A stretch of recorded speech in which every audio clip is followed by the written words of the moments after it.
तो प्रतिरोध क्या है? प्रतिरोध किसे कहते हैं? तो हम ऐसा बोलते हैं, किसी चालक में बहने वाली धारा के मार्ग में चालक द्वारा उत्पन्न की गई रुकावट को चालक का प्रतिरोध कहते हैं। ठीक है, क्या है?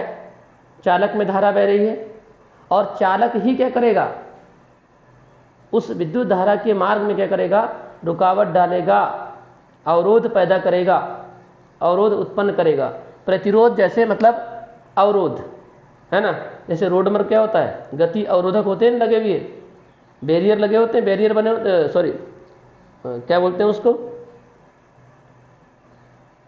क्या बोलते हैं, रोड पर बने रहते हैं उसको, ब्रेकर है ना, ब्रेकर होते हैं। वो क्या करते हैं? आपके मार्ग में क्या करते हैं? रुकावट उत्पन्न करते हैं। ठीक है, तो यहां पर भी क्या होता है? वैसे ही होता है कि चालक है और चालक द्वारा, चालक में जो धारा बह रही है, प्रवाहित धारा है ना, इस प्रवाहित धारा के मार्ग में स्वयं चालक ही क्या करता है? चालक ही क्या करता है? रुकावट डालता है।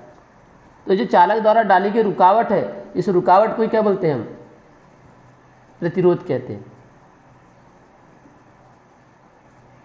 स्वयं चालक डालता है। ठीक है, जैसे मैं अंचल में आपको एक एग्जाम्पल देता हूं। आप रोड पर चलते हैं, आप हैं चालक, ठीक है ना, आप रोड पर क्या हो रहे हैं? चल रहे हैं। ठीक है, आप रोड पर चल रहे हैं तो आप तो राहगीर हो गए, है ना, चलने वाले हो गए। ठीक है, अब वो जो रोड है, उस रोड में या तो गड्ढे हैं या तो ब्रेकर है। ठीक है, तो मुझे ये बताइए, आप जाने वाले हो, आप चलने वाले हो, ठीक है ना, राहगीर हो आप। ठीक है, आपको उस रोड से जाना है। अब आपके मार्ग में रुकावट डाली जा रही है, कौन के द्वारा डालेंगे? बताओ, कौन डाल रहा है रुकावट? कौन डाल रहा है? वो ब्रेकर डाल रहा है ना, ब्रेकर, या फिर वो रोड में जो गड्ढे बने हुए हैं वो डाल रहे हैं। तो वो किसके हैं? वो रास्ते में चलने वालों के गड्ढे हैं कि उस रोड के गड्ढे हैं? बताइए, बताओ, बोलो। वो गड्ढे तुम्हारे हैं कि रोड के हैं?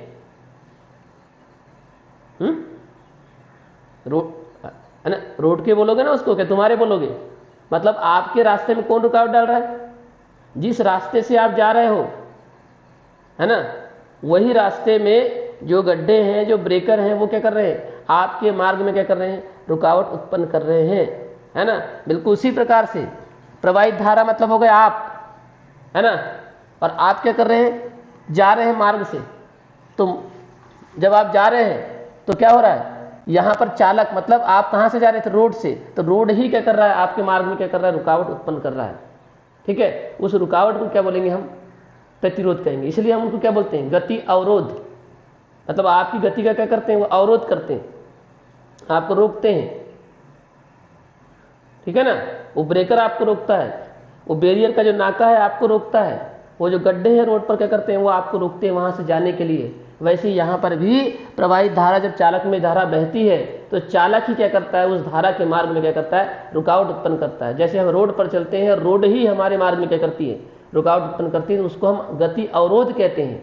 वैसे यहाँ पर चालक में धारा बहती है और चालक ही क्या करता है? उस विद्युत धारा के मार्ग में क्या करता है? रुकावट उत्पन्न करता है। उस रुकावट को क्या कहते हैं हम? उस चालक का प्रतिरोध कहते हैं। बिल्कुल जैसे हम उस रोड का ब्रेकर कहते हैं, उस रोड के गड्ढे कहते हैं, वैसे ही यहाँ पर जो रुकावट होगी, उस रुकावट को उस चालक का ही क्या कहेंगे? प्रतिरोध कहेंगे। Is it clear? यस और नो? बात समझ में आ गई? प्रतिरोध क्या है? प्रतिरोध क्या है? बात समझ में आई? कौन डाल रहा है रुकावट? कौन डाल रहा है रुकावट? चालक ही डाल रहा है। किसके मार्ग में डाल रहा है? उसमें से जो धारा बह रही है उसके मार्ग में डाल रहा है। तो वो जो रुकावट है चालक द्वारा डाली गई, उस रुकावट को क्या बोलेंगे हम? चालक का प्रतिरोध कहेंगे। अब बात समझ में आ गई होगी, इससे ज्यादा बताने की आवश्यकता नहीं है ना। सिर्फ एक बार परिभाषा में बोल देता हूं। किसी चालक में प्रवाहित धारा के मार्ग में, किसी चालक में प्रवाहित धारा के मार्ग में चालक द्वारा डाली गई रुकावट को या चालक द्वारा उत्पन्न की गई रुकावट को चालक का प्रतिरोध कहते हैं। इसे कैपिटल आर से प्रदर्शित करते हैं। क्लियर? बढ़ूं आगे? क्या होगी परिभाषा? किसी चालक में प्रवाहित धारा के मार्ग में चालक द्वारा उत्पन्न की गई रुकावट को उस चालक का प्रतिरोध कहते हैं। तो ठीक है, माना कि अब इसको मात्रक वगैरह देखते हैं इसका। माना कि किसी चालक तार के सिरों पर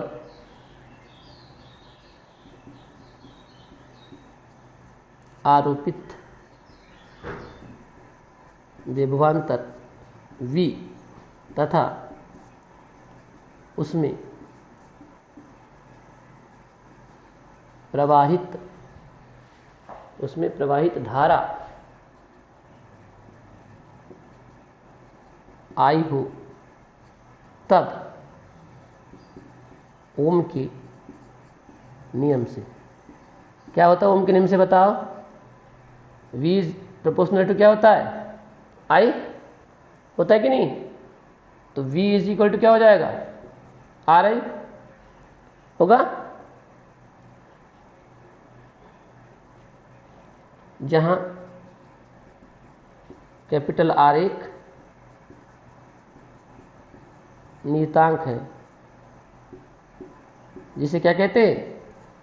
बोलो। ये जो नियतांक उसी को क्या बोलते हैं? चालक का प्रतिरोध।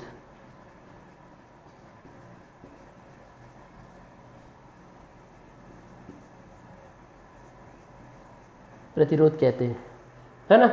यहां से R का मान निकाल लो, तो R बराबर कितना आ जाएगा? V के अपान में क्या आ जाएगा? I। तो ये आपके पास में आ गया R का सूत्र, ठीक है। और यहीं से अगर हम आपके पास में R का सूत्र आ गया है तो हम R को क्या कर सकते हैं? एक बार और परिभाषित कर सकते हैं, ठीक है। कैसे परिभाषित करेंगे? एक बार कल मैंने आपको बताया था कैसे परिभाषित करते हैं कि यदि, अतः, यहां से परिभाषित करेंगे। अतः किसी चालक के सिरों पर आरोपित विभवांतर, किसी चालक के सिरों के मध्य आरोपित विभवांतर तथा उसमें प्रवाहित धारा के अनुपात को उस चालक का क्या कहते हैं? प्रतिरोध कहते हैं, ठीक है। क्या लिखेंगे? अतः किसी चालक के सिरों पर आरोपित विभवांतर V है ना, तथा क्या? उसमें प्रवाहित धारा के, किसी चालक के सिरों पर आरोपित विभवांतर तथा उसमें प्रवाहित धारा के अनुपात को चालक का क्या कहते हैं? प्रतिरोध कहते हैं। क्लियर हो गई बात? यस? अरे बोलो यस और नो। हो गया, ठीक। अब मात्रक निकालो भैया इसका। मात्रक तो V अपान I सूत्र है आपके पास में, V अपान I। तो V का मात्रक क्या होता है? V का मात्रक क्या होता है? वोल्ट। तो ये हो गया वोल्ट। और धारा का मात्रक क्या होता है? क्या होता है? एम्पियर।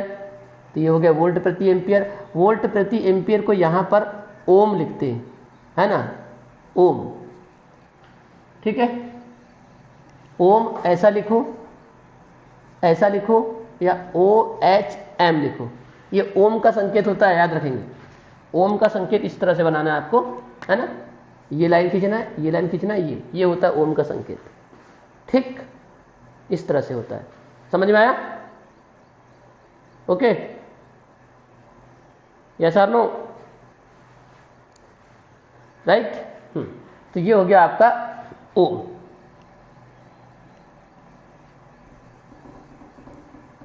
तो V upon I is equal to volt upon ampere is equal to ohm, है ना। यानी इसको ओम ऐसा लिखो या ऐसा लिखो। एक्चुअल में इसका साइन ऐसा है ना, याद रखना, थोड़ा इस टाइप का है, ताकि आप लोग को ज़्यादा वो ना हो। अब इसको आपको अगर क्या करना है? परिभाषित करना है कि भाई ठीक है, ओम तो प्रतिरोध का मात्रक है, लेकिन इसको परिभाषित कैसे करोगे? 1 ओम प्रतिरोध किसको कहते हैं, ये कैसे बताओगे? 1 ओम प्रतिरोध किसको कहते हैं, है ना, इस पर चर्चा करते हैं। तो 1 ओम 1 ओम इज इक्वल टू क्या आ जाएगा बताइए? 1 वोल्ट अपॉन 1 एम्पियर। ठीक है, 1 वोल्ट अपॉन 1 एम्पियर, राइट। और फिर यहां क्या कर देंगे, हम परिभाषा दे देंगे किसकी? 1 ओम प्रतिरोध की। कैसी होगी परिभाषा बताइए? किसी चालक के सिरों पर 1 वोल्ट का विभवांतर आरोपित करने पर उसमें प्रवाहित धारा 1 एम्पियर हो तो चालक का प्रतिरोध 1 ओम कहलाता है। क्या ऐसी परिभाषा दे देंगे? किसी चालक में 1 एम्पियर की धारा प्रवाहित करने पर उसमें उत्पन्न विभवांतर 1 वोल्ट हो तो चालक का प्रतिरोध 1 ओम कहलाता है। कौन सी सही है, पहली कि दूसरी?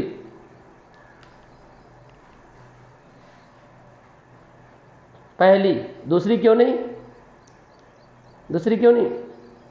हाँ, उत्पन्न आया है ना, ठीक है। आरोपित विभवांतर आरोपित करने पर धारा बहती है, ये बात याद रखो। कहीं कहीं पर स्पेशल कंडीशन होगी तब धारा प्रवाहित करेंगे तो किन्हीं 2 बिंदुओं के मध्य विभवांतर उत्पन्न होगा, वो अलग बात है। लेकिन विभवांतर आरोपित करने पर क्या होती है? धारा बहती है। इसलिए पहले आपको क्या आएगा? पहले क्या आएगा? विभवांतर आएगा, आरोपित विभवांतर आएगा, फिर प्रवाहित धारा आएगी। ठीक है, तो यहाँ की परिभाषा क्या बन जाएगी? किसी चालक के क्या होगी? किसी चालक के सिरों पर 1 वोल्ट का विभवांतर आरोपित करने पर उसमें प्रवाहित धारा 1 एम्पियर हो तो चालक का प्रतिरोध 1 ओम कहलाता है। ठीक है, क्लियर? अतः किसी चालक के सिरों पर 1 वोल्ट, ये वोल्ट दिख रहा है क्या? हाँ दिख रहा है। 1 वोल्ट का विभवांतर आरोपित करने पर उसमें प्रवाहित धारा कितनी हो? 1 एम्पियर हो तो चालक का प्रतिरोध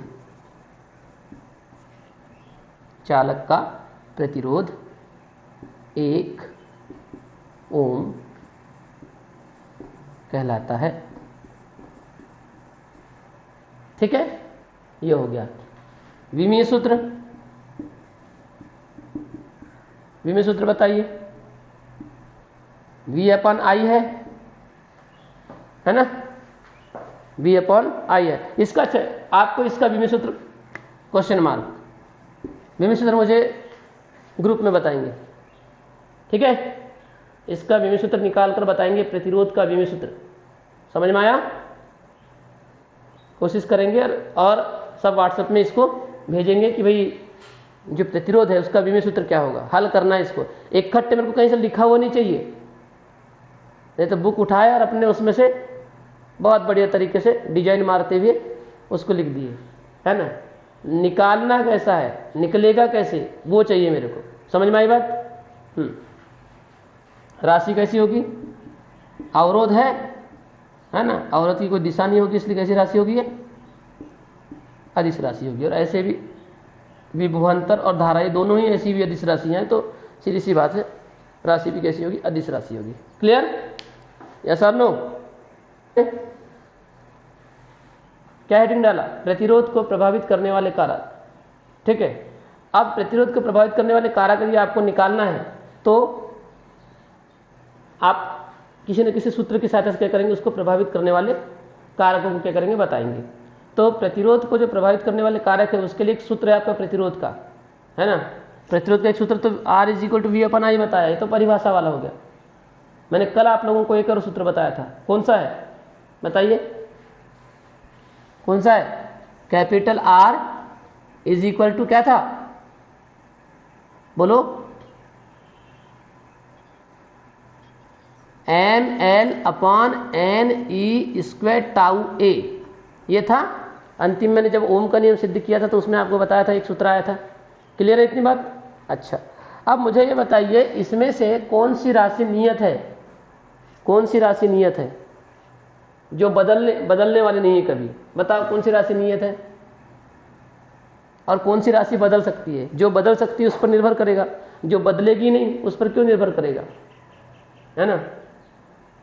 समझ में आ रही बात? जो बदलेगी नहीं उस पर क्यों निर्भर करेगा प्रतिरोध?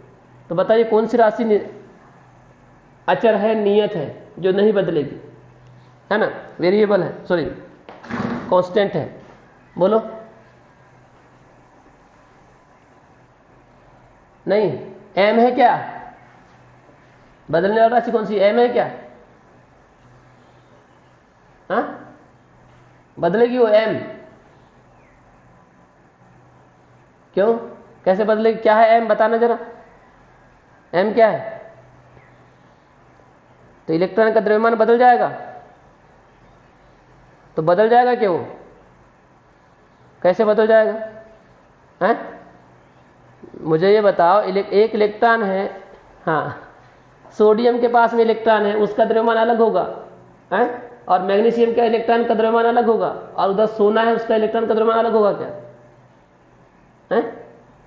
इलेक्ट्रॉन का द्रव्यमान तो इलेक्ट्रॉन का द्रव्यमान ही है, वो सबके लिए उतना ही रहता है, तो वो ई एम नहीं बदल सकता। समझ में आई बात? अब और एक राशि वहां नहीं बदलने वाली, कौन सी?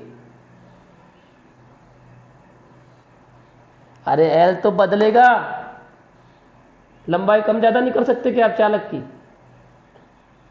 ई है, ई, हाँ, इलेक्ट्रॉन का द्रव्यमान, बिल्कुल, इलेक्ट्रॉन का आवेश नहीं बदल सकता, क्योंकि हर इलेक्ट्रॉन का आवेश कितना होता है, 1.6 × 10⁻19 की घात कूलाम ही होता है। समझ में आई बात? तो यहाँ केवल दो राशि है जो नहीं बदलने वाली है, कौन कौन सी? एक इलेक्ट्रॉन का द्रव्यमान, और दूसरा इलेक्ट्रॉन का आवेश, ये दो राशि नहीं बदलेगी, ठीक है? तो यहां पर m जो है वो एक नियतांक है, और e जो है ये भी क्या है, नियतांक है, दोनों के दोनों नियतांक है। तो फिर हमारे पास में कौन सी राशि मिली हमारे पास? अब देखो, अगर m नियतांक है, e नियतांक है, तो m और e को हटा दो तो क्या आएगा बताइए? r इज प्रोपोर्शनल टू, ऊपर में क्या बचेगा, l। जब ये नियतांक हो गए तो नियतांक को हटा देंगे तो अनुक्रमानुपाती लगाओगे कि नहीं लगाओगे? और यहां क्या बचेगा बताइए? n टाउ और क्या बचा, ए बचा। इतनी राशि बचेगी कि नहीं बचेगी? ठीक है, राइट? अब एक एक करके यहां पर उठाते हैं। अब देखते हैं पहले L को। L क्या है? लंबाई है। तो चालक की लंबाई पर, यानी प्रतिरोध किस पर निर्भर करता है? चालक की लंबाई पर निर्भर करता है। और किसी चालक का प्रतिरोध उसकी लंबाई L के क्या होता है? अनुक्रमानुपाती होता है, अर्थात R is proportional to L। और R is proportional to L है, सामने लिखा हुआ है। तो मुझे बताइए, चालक तार की लंबाई बढ़ाने पर प्रतिरोध बढ़ेगा कि घटेगा? बढ़ेगा, सीधी सी बात है। बड़ा पुराना नियम है, जो सामने लिखा रहता है, ऊपर लिखा रहता है, उसको बढ़ाने पर बढ़ेगा, घटाने पर घटेगा, ठीक है ना? और जो नीचे लिखा रहेगा उसको बढ़ाने पर घटेगा, घटाने पर बढ़ेगा। अगर अनुक्रमानुपाती का संबंध है तो बढ़ाने पर बढ़ेगा, घटाने पर घटेगा। व्युत्क्रमानुपाती का संबंध है तो बढ़ाने पर घटेगा और घटाने पर क्या होगा? बढ़ेगा। क्लियर है? तो ये बहुत आसानी से आप बोल सकते हैं, किसी चालक की लंबाई पर, अर्थात किसी चालक का प्रतिरोध उसकी लंबाई L के अनुक्रमानुपाती होता है, अर्थात R is proportional to L। और नीचे लिखेंगे छोटे चालक का, लंबे चालक का प्रतिरोध अधिक और छोटे चालक का प्रतिरोध क्या होता है? कम होता है। यानी जो चालक लंबा है उसका प्रतिरोध अधिक होगा और जो चालक छोटा है उसका प्रतिरोध क्या होगा? कम होगा। तो ये हो गया, बहुत आसानी से बता सकते हैं कि लंबे तार का प्रतिरोध अधिक और छोटे तार का प्रतिरोध कम होता है। दूसरा, अनुप्रस्थ परिच्छेद के क्षेत्रफल पर, अनुप्रस्थ परिच्छेद, अनुप्रस्थ परिच्छेद को अनुप्रस्थ काट का क्षेत्रफल भी कहते हैं। नाम याद है सबको? हाँ, अनुप्रस्थ काट का क्षेत्रफल भी कहते हैं उसी को, अनुप्रस्थ परिच्छेद के क्षेत्रफल पर। हाँ बताइए, अनुप्रस्थ परिच्छेद का क्षेत्रफल क्या होगा? ए है ना, तो क्या होगा? आर इज प्रोपोर्शनल टू क्या हो जाएगा? 1/a होगा। यानी किसी चालक का प्रतिरोध उसके अनुप्रस्थ परिच्छेद के क्षेत्रफल के कैसा होता है? व्युत्क्रमानुपाती होता है ना। अनुप्रस्थ परिच्छेद के क्षेत्रफल के व्युत्क्रमानुपाती होता है। तो मुझे ये बताइए कि अगर व्युत्क्रमानुपाती होगा तो सीधी सी बात, अगर अनुप्रस्थ परिच्छेद का क्षेत्रफल बढ़ाओगे तो तार कैसा हो जाएगा? तार का प्रतिरोध क्या हो जाएगा? कम हो जाएगा। अब अनुप्रस्थ परिच्छेद का क्षेत्रफल बढ़ाने का मतलब क्या हुआ? तार मोटा होगा कि पतला होगा? बताओ। यहां पर क्या था? यहां पर लंबे तार का प्रतिरोध क्या था? अधिक, और छोटे तार का प्रतिरोध क्या था? क्या था? कम, है ना? था कि नहीं? बोलो यस। यहां लंबे तार का प्रतिरोध अधिक और छोटे तार के लिए प्रतिरोध कम। अब यहां मैं बोल रहा हूं अनुप्रस्थ परिच्छेद के क्षेत्रफल पर, तो व्युत्क्रमानुपाती है। इसका मतलब अनुप्रस्थ परिच्छेद का क्षेत्रफल बढ़ाओगे तो आर का मान क्या होगा? कम होगा। अब मैं ये आपसे पूछ रहा हूं, अनुप्रस्थ परिच्छेद का क्षेत्रफल बढ़ाएंगे तो तार मोटा होगा कि पतला होगा? मोटा होगा। भाई ये है, पहले ये था छोटी पेन, है ना, इसका अनुप्रस्थ परिच्छेद कैसा है? कम है। अब मैंने क्या कर दिया? दिख रहा है? अब इसका अनुप्रस्थ परिच्छेद क्या है? कैसा है? ज्यादा है, मोटा है कि नहीं? ये क्षेत्रफल ज्यादा हो गया कि नहीं हो गया? तो इसका मतलब ये तार मोटा हुआ कि नहीं हुआ? क्लियर हो गई बात? यानी अनुप्रस्थ परिच्छेद पहले कम था, ये देख रहे हैं। अब ये देखिए, है ना, यानी कि अगर अनुप्रस्थ परिच्छेद बढ़ाओगे तो मोटा हो जाएगा तार, और मोटे तार का प्रतिरोध क्या होगा? बताइए अब क्या होगा? मोटे तार का प्रतिरोध क्या होगा? हाँ, तो मोटे तार का आर क्या होगा? कम, और पतले का? यस। तो अब समझ में आ गया? क्लियर है? आप लंबे तार का प्रतिरोध अधिक, छोटे तार का प्रतिरोध कम, और किसी चालक तार का प्रतिरोध उसके अनुप्रस्थ परिच्छेद के क्षेत्रफल के व्युत्क्रमानुपाती होता है, अर्थात R is proportional to 1/a। और इसका मतलब यह है कि मोटे तार का प्रतिरोध कम होता है और पतले तार का प्रतिरोध अधिक होता है, क्योंकि अनुप्रस्थ परिच्छेद का क्षेत्रफल बढ़ाओगे तो तार मोटा हो जाएगा, और अनुप्रस्थ परिच्छेद बढ़ेगा तो R कम हो जाता है। संबंध दिख रहा है आपको? नंबर 3, तीसरा है आपके पास N। इसको पदार्थ की प्रकृति बोलते हैं। पदार्थ की क्या बोलेंगे इसको? प्रकृति पर। इसमें लिखेंगे किसी चालक का प्रतिरोध N क्या है? बताओ, N क्या चीज है? हाँ, अरे N क्या है? कुछ नहीं मालूम। हाँ, इलेक्ट्रॉनों की संख्या, एकांक आयतन में उपस्थित इलेक्ट्रॉनों की संख्या। तो लिख देंगे किसी चालक का प्रतिरोध, है ना, उसके एकांक आयतन में उपस्थित इलेक्ट्रॉनों की संख्या के क्या होता है? व्युत्क्रमानुपाती होता है। ठीक है। और n का मान अलग अलग पदार्थों के लिए क्या होता है? अलग अलग होता है। n का मान अलग अलग पदार्थों के लिए कैसा होता है? अलग अलग होता है। क्लियर? इसका मतलब क्या है? इसका मतलब भी समझ लो भाई। n के व्युत्क्रमानुपाती है प्रतिरोध, है ना, और मैंने आपको पहले ही बताया कि चालक में बहने वाली धारा जो है वो मुक्त इलेक्ट्रॉनों के कारण ही बहती है। अगर मुक्त इलेक्ट्रॉनों की संख्या अधिक हो गई तो R का मान क्या हो जाएगा, क्या हो जाएगा, कम हो जाएगा। जितने ज़्यादा इलेक्ट्रॉन उतनी ज़्यादा धारा, और जितनी ज़्यादा धारा बह रही है इसका मतलब उसमें रुकावट क्या हो रही है, उतनी क्या हो रही है, कम हो रही है। बात समझ में आ रही है क्या बोल रहा हूँ? हाँ, किसी चालक में यदि मुक्त इलेक्ट्रॉनों की संख्या बढ़ा दी है आपने तो धारा ज़्यादा बहेगी कि कम बहेगी बताइए? ज़्यादा बहेगी। अगर धारा ज़्यादा बह रही है तो मुझे बताइए उसका प्रतिरोध कम होगा कि ज़्यादा होगा? सीधी सी बात है, रोड पूरी खाली है तो क्या करोगे आप? गाड़ी की स्पीड को तेजी से भगा सकते हो कि नहीं? गाड़ी को भगा सकते हो क्योंकि वहां आपको कोई रोकने वाला है क्या? नहीं है भाई, रोड खाली है ना, तो बिल्कुल आसानी से कर सकते हो, आप जा सकते हो। तो कोई रुकावट है क्या वहां पर? नहीं है। समझ में आई बात?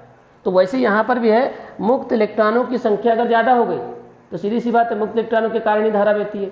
यदि मुक्त इलेक्ट्रॉनों की संख्या ज्यादा है तो धारा का मान क्या हो गया, अधिक होगा। और धारा का मान अधिक है इसका मतलब क्या है, प्रतिरोध क्या है, कम है। कॉन्सेप्ट समझो, यदि प्रतिरोध ज्यादा होगा तो धारा क्या होगी, कम बहेगी क्योंकि रुकावट ज्यादा है।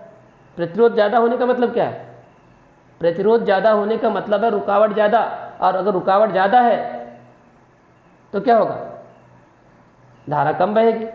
और अगर मान के चलो रुकावट कम है तो धारा क्या होगी, ज्यादा बहेगी। समझ में आ रहा है कि नहीं? R is proportional to, R is equal to क्या लिखे हो आपने, V/I। अगर विभवांतर को नियत मान लूंगा तो क्या होगा, R इज प्रोपोर्शनल टू क्या होगा, 1/I। अब मुझे बताइए, धारा ज्यादा बह रही है तो इसका मतलब क्या है, प्रतिरोध कम है। और अगर धारा कम बह रही है इसका मतलब प्रतिरोध क्या है, अधिक है। धारा और प्रतिरोध में भी संबंध कैसा है, व्युत्क्रमानुपाती का संबंध है। कैसा संबंध है, व्युत्क्रमानुपाती का संबंध है। यानी कि एक को बढ़ाने पर दूसरी क्या होती है, दूसरा क्या हो जाएगा, कम हो जाएगा। धारा अधिक तो प्रतिरोध कम, धारा कम यानी इसका मतलब है प्रतिरोध अधिक। या इसका उल्टा बोल दो, प्रतिरोध अधिक तो धारा कम, प्रतिरोध कम तो धारा अधिक। क्लियर हो गई बात? यस और नो? हाँ, तो बहुत आसान, सीधी सी बात है। रोकने वाले अगर ज्यादा होंगे तो क्या हो जाएगा, आप जा नहीं पाएंगे। भाई मान चलो एक हीरो को 2 गुंडों ने रोके तो क्या करेगा हीरो, दोनों को एक थप्पड़ लगाएगा और आगे निकल जाएगा। लेकिन 2 गुंडे की जगह 10 गुंडे आ गए तो, या 20 गुंडे आ गए तो पहुंच जाएगा कि जल्दी है? अरे पहुंच जाएगा क्या? सबको मारने भगाने टाइम लगेगा कि नहीं लगेगा है? पहले 2 ही कोई मारना था, 2 थप्पड़।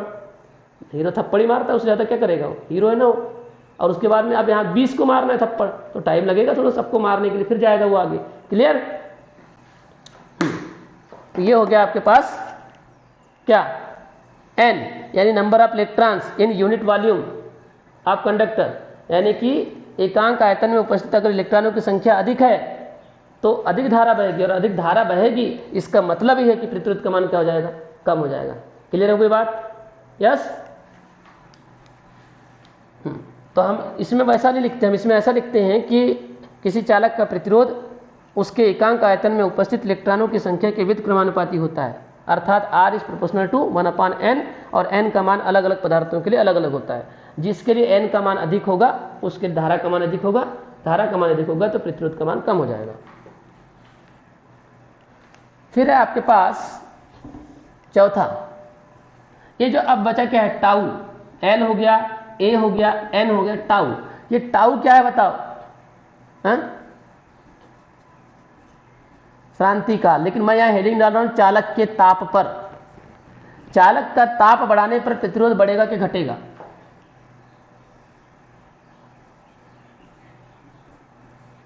ये ताप लिखा हूं, और ये क्या है, ये ताप नहीं है, ये क्रांति काल है ना। और इस सूत्र के अनुसार लिखा मैंने, R इज प्रोपोर्शनल टू 1/τ। अब बताइए चालक का ताप बढ़ाने पर प्रतिरोध बढ़ेगा कि घटेगा?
बढ़ेगा। कैसे बढ़ेगा बताओ, कैसे बढ़ेगा?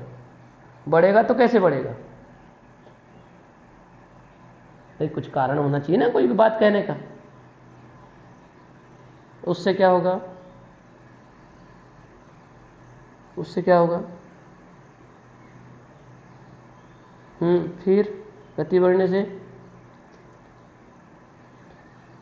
उससे क्या संबंध हुआ? सही बोल रहे हो लेकिन संबंध बताओ। चलो ठीक, आगे बढ़ते हैं, क्योंकि अब ऑनलाइन चल रहा है तो ज़्यादा समय खराब नहीं कर सकते अब। चालक के ताप पर, चालक के ताप पर का मतलब यहाँ पर यह है कि यदि किसी चालक का हम ताप बढ़ाएंगे, है ना, तो सीधी सी बात है इलेक्ट्रॉनों को क्या मिलेगी? ऊर्जा मिलेगी। ताप बढ़ाने पर क्या होता है? ऊर्जा मिलती है, ऊष्मा मिलती है, ठीक है कि नहीं? ताप अगर बढ़ा रहे हैं इसका मतलब क्या करना पड़ेगा आपको? अपने आप ताप तो बढ़ेगा नहीं, उसको क्या करना पड़ेगा? ऊष्मा देना पड़ेगा। ऊष्मा देंगे तब क्या होगा? चालक गर्म होगा। भाई एक लोहे की रॉड है, उसको आप गर्म करोगे तो क्या होगा? अपने आप गर्म हो जाएगा। क्यों? क्या करना पड़ेगा आपको? ऊष्मा देना पड़ेगा। ऊष्मा मतलब ऊर्जा, ठीक है। जब उसको ऊर्जा मिलेगी तो क्या करेंगे? वो इलेक्ट्रॉन तेजी से क्या करेंगे? गति करेंगे, है ना, उनकी गतिशीलता बढ़ जाएगी, तेजी से गति करेंगे। जब इलेक्ट्रॉन तेजी से गति करेंगे तो क्या होगा? दो क्रमागत टक्करों के जो बीच का समय है वो घटेगा कि बढ़ेगा? बताइए